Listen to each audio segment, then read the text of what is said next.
नमस्कार दोस्तों। आज मैं एक ऐसे देश के बारे में बताने जा रहा हूं जो डेवलपमेंट के मामले में एशिया का नंबर 1 देश है, लेकिन साल 1965 तक इस देश में भयंकर गरीबी, करप्शन, अनएम्प्लॉयमेंट और क्राइम रेट काफी हाई था। जी हाँ दोस्तों, मैं बात कर रहा हूं सिंगापुर के बारे में।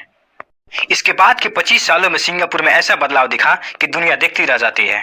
मॉडर्न फैसिलिटी से भरपूर सिंगापुर आज दुनिया का मेन टूरिस्ट डेस्टिनेशन बन चुका है। साथ ही सिंगापुर की पहचान एक ऐसे देश के रूप में बन गया है जहां जाकर कारोबार करना आसान है, जहां घूमना फिरना आसान है, जहां रहना दुनिया के बहुत से लोगों का सपना होता है। आज के दौर में सिंगापुर दुनिया के 5 सबसे अमीर देशों में एक बन चुका है। इसके साथ ही दुनिया के सबसे नीट एंड क्लीन कंट्रीज के लिस्ट में सिंगापुर का नाम सबसे ऊपर आता है। सिंगापुर में करप्शन, क्राइम रेट की स्थिति बहुत सुधर चुकी है। सिंगापुर एक छोटा सा देश है और यहाँ काफी आबादी रहती है। इस हिसाब से सिंगापुर की पॉपुलेशन डेंसिटी भारत से भी अधिक है। एरिया के हिसाब से दिल्ली के आधे हिस्से में बसे सिंगापुर में 57 लाख लोग रहते हैं। सिंगापुर का कुल इलाका 710 स्क्वायर किलोमीटर है। सिंगापुर का नाम सिंहपुरा से लिया गया है। यह एक संस्कृत शब्द था। इस समय एशिया में 4 देश टाइगर के नाम से जाने जाते हैं। सिंगापुर भी सबसे अधिक तरक्की करने वाला देशों में शामिल है। बाकी 3 देश साउथ कोरिया, ताइवान और हांगकांग हैं जो एशिया में सबसे डेवलप्ड देश माने जाते हैं। सिंगापुर में कई धर्मों के लोग एक साथ मिलजुल कर रहते हैं, जिसमें बुद्धिस्ट, हिंदू, मुस्लिम और क्रिश्चियन शामिल हैं। पहले सिंगापुर को ट्रेडिंग आइलैंड की तरह यूज किया जाता था। आसपास के देशों से ट्रेड करने वाले पानी के जहाज यहाँ आकर ठहरते थे और जरूरत की चीजें लेकर फिर ट्रेड करने निकल जाते थे। ईस्ट इंडिया कंपनी ने इसे 1819 में खरीद लिया था। फिर इसे फ्री ट्रेड का दर्जा दे दिया गया। यहाँ से जो भी शिप्स गुजरते थे उन्हें कोई चार्ज नहीं देना पड़ती थी। साल 1948 में सिंगापुर में पहली बार इलेक्शन कराए जाते हैं और कॉन्स्टिट्यूशन बनाया जाता है। फिर 1955 में कॉन्स्टिट्यूशन में अमेंडमेंट किया जाता है। इसके बाद धीरे धीरे सिंगापुर आकार लेना शुरू करता है। साल 1959 में सिंगापुर में फुल फ्लेज इलेक्शन होते हैं, जिसे ली क्वान यू जीत जाते हैं। ली क्वान यू एक हीरो की तरह डायनेमिक लीडर उभर कर आते हैं और इन्होंने सिंगापुर की तस्वीर बदल कर रख दी। शुरुआत में ली मानते थे कि सिंगापुर एक इंडिपेंडेंट कंट्री नहीं रह सकता है, इसे मलेशिया के साथ जुड़ जाना चाहिए। सिंगापुर के पहले प्रधानमंत्री ली क्वान यू इसे मलेशिया के साथ जोड़ देते हैं। मलेशिया को यह फैसला पसंद नहीं आया। इसकी वजह यह थी कि मलेशिया में 1964 में चुनाव होने वाले थे। उसमें ली की पार्टी भी चुनाव लड़ने वाली थी। मलेशिया को यह डर था कि अगर ली की पार्टी चुनाव जीत गई तो सिंगापुर का एक व्यक्ति मलेशिया का प्रधानमंत्री बन जाएगा। सिंगापुर के लोग भी इस फैसले से खुश नहीं थे, क्योंकि मलेशिया और सिंगापुर के मर्जर में यह क्लॉज था कि सिंगापुर अपनी आमदनी का 40% मलेशिया सरकार को देगा। दोनों तरफ लोगों में इस फैसले से 1964 में कम्युनल राइट्स होने लगे और देश में काफी तनाव पैदा हो गया। साल 1965 में यह फैसला किया गया कि सिंगापुर एक अलग देश ही रहेगा और वह मलेशिया से अलग हो जाएगा।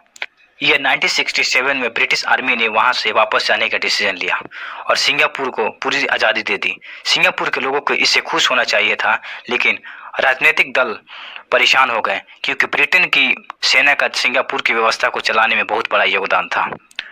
ब्रिटिश आर्मी के सिंगापुर छोड़ते ही देश में फिर से अराजकता कायम हो जाती है। इसके बाद ली क्वान यू ने ब्रिटिशर से कहा कि थोड़े दिन आप और रहो और हमें व्यवस्था को संभालने का मौका दो। ब्रिटिशर्स मान गए और फिर ली क्वान यू ने सिंगापुर को संभालने की कोशिश शुरू कर दी। इसके बाद सिंगापुर के प्रधानमंत्री ली के पास 4 साल का समय था जो अपने देश को संभाल सकते थे। उसके बाद सिंगापुर के प्रधानमंत्री ली क्वान यू ने आसपास के देशों के साथ शांति बनाने की कोशिश की। यह 1967 में आसियान ग्रुप की स्थापना होती है, जो इलाके में शांति बनाए रखने के लिए जिम्मेदार है। इसके बाद सिंगापुर में यह नियम बना दिया गया कि देश का हर लड़का 16.5 साल का होते ही आर्मी ग्रुप ज्वाइन करेगा और नेशनल सर्विस के लिए रजिस्टर करेगा। 18 साल की उम्र के बाद उसे किसी भी समय सेना ज्वाइन करना पड़ सकता है। इसके बाद ही एजुकेशन सिस्टम पर ज़्यादा फोकस किया। कंपल्सरी प्राइमरी एजुकेशन शुरू किया गया। सिंगापुर में इसके बाद वोकेशनल ट्रेनिंग पर भी काफ़ी जोर दिया गया। इसके बाद ली ने सिंगापुर को मल्टी स्ट्रक्चरल नेशन बनाने का डिसीजन लिया। सिंगापुर में कम्युनल राइट्स की वजह से लोगों में आपस में भरोसा नहीं था। इसके बाद ली ने एथनिक इंटीग्रेशन पॉलिसी बनाई। इस पॉलिसी के अनुसार सरकार मकान में रहने वाले लोगों का रेशियो फिक्स किया। किसी एक मकान में 22% मलय, 84% चाइनीज, 10% इंडियन और बाकी माइनॉरिटीज के लिए जगह तय की गई। साल 1968 में सिंगापुर के प्रधानमंत्री ने स्वच्छ अभियान शुरू किया और कहा कि सभ्य होने के लिए साफ सुथरा होना जरूरी है। साल 1992 में सिंगापुर में च्युइंगम बैन हुआ और गंदगी फैलाने वालों पर भारी जुर्माना लगाया गया। इसके बाद सिंगापुर सरकार ने हेल्थ केयर उद्योगों को रिलोकेशन और शहरी इलाकों को गंदा करने वाले काम धंधों को रिलोकेशन का फैसला किया। सिंगापुर में पर्सनल कार खरीदने पर भारी टैक्स लगाया गया, जिससे कि सड़क पर भीड़ भाड़ कम रहे। पब्लिक ट्रांसपोर्ट को बेहतर बनाया गया, जिससे कि लोगों के सामने पर्सनल व्हीकल खरीदने का कोई विकल्प ना बचे। सिंगापुर की सरकार ने अपनी आमदनी बढ़ाने के लिए दुनिया भर के कारोबार को अट्रैक्ट करने का फैसला किया। सिंगापुर की सरकार ने ऐसी कई कंपनियां शुरू की जो ट्रांसपोर्ट, पावर और मीडिया के क्षेत्र में काम करती है। इसमें नेशनल और इंटरनेशनल कंपनी इन्वेस्ट करती है, जिससे कि वो बेहतर मुनाफा कमा सके। सिंगापुर की सरकार ने इन कंपनियों के जरिए जमकर मुनाफा कमाती है और देश के इंफ्रास्ट्रक्चर पर खर्च करती है। सिंगापुर में गाड़ियों पर बहुत ज़्यादा टैक्स है, जो सरकार की आमदनी बढ़ाने के लिए शुरू किया गया था। वेल्थ टैक्स, प्रॉपर्टी टैक्स के बाद सरकार जीएसटी भी लगाती है। सिंगापुर के प्रधानमंत्री ली क्वान यू ने सरकार का पैसा बड़े बड़े इंफ्रास्ट्रक्चर प्रोजेक्ट में डाला और अपनी इकोनॉमी को खोल दिया, जिससे दुनिया भर की कंपनियां यहां आकर निवेश कर सके।